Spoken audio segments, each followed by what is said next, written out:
திருமணத்தில் இணையக்கூடாத ராசிகள் சில ராசிகள் இருக்குங்க.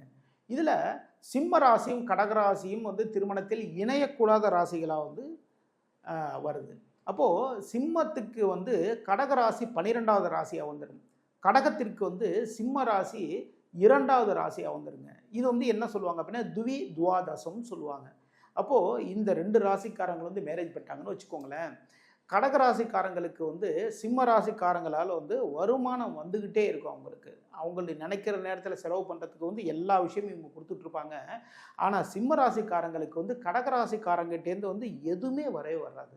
ஓகேங்களா? ஏன்னா விரயஸ்தானம் என்று சொல்லக்கூடிய 12ஆம் இடம்.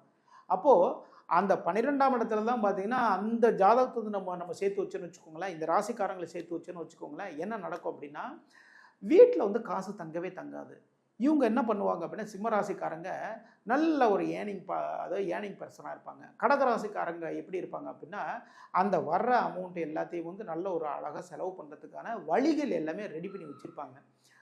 இந்த மந்த் வந்து இவ்வளோ தான் சேலரி வருதா, சேலரி வர்றதுக்கு முன்னாடியே வந்து நான் இந்த செலவுகள்லாம் இருக்குன்னு சொல்லிட்டு வரதுக்கு முன்னாடியே லிஸ்ட் எடுத்து காட்டுவாங்க.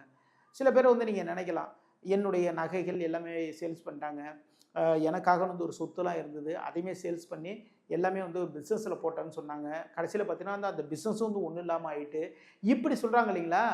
இது யார் அப்படின்னா வந்து இதுமாரி துவாதச ராசிகள் சேரும் பொழுது இது மாதிரி நடக்குங்க. சரிங்களா?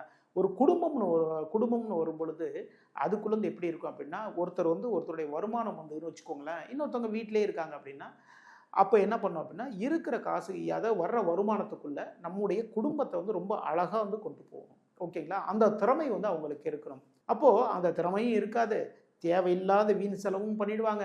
அப்போ என்ன நடக்கும் அப்படின்னா தினசரி வீட்டில் பிரச்சனைகள் மேலே பிரச்சனைகள் வந்துட்டே தான் இருக்கும். நான் இப்போ தான் நான் வாங்கி கொடுத்தேன், அதுக்குள்ளே எல்லாத்தையும் செலவு பண்ணிட்டியா அப்படி சொல்லி வந்து இவங்க கேட்பாங்க. அவங்க என்ன பண்ணுவாங்க, வேணா நீங்கள் செஞ்சு பாருங்களேன், இது வந்து நானும் என்னமோ நினைக்கிறேன், நானும் கண்ட்ரோல் பண்ணாமல் தான் நினைக்கிறேன், எதுவுமே கண்ட்ரோல் ஆக மாட்டேங்குது. இப்படி 2 பேருக்குள்ள வந்து விவாதங்கள் வந்துடும், வாக்குவாதங்கள் வந்துக்கிட்டே இருக்குங்க. சரிங்களா? அப்போது இந்த திருமணத்தில் வந்து துவாதச ராசிகள் இவங்களை வந்து இணைத்தோம் என்றால் அவங்களுடைய வருமானம் வந்து வரும். ஆனால் சேமிப்பு என்பது அவங்கக்கிட்ட வந்து இருக்கவே இருக்காது. அவ்வளவு சிரமப்படுவாங்க. அப்போது திருமணம் பொருத்தத்தில் வந்து இது மாதிரியான விஷயங்களை கரெக்டாக நம்ம பார்த்து சேர்த்தோம்னா எல்லா நாளுமே உங்களுக்கு சக்ஸஸான நாளாக மாறும்.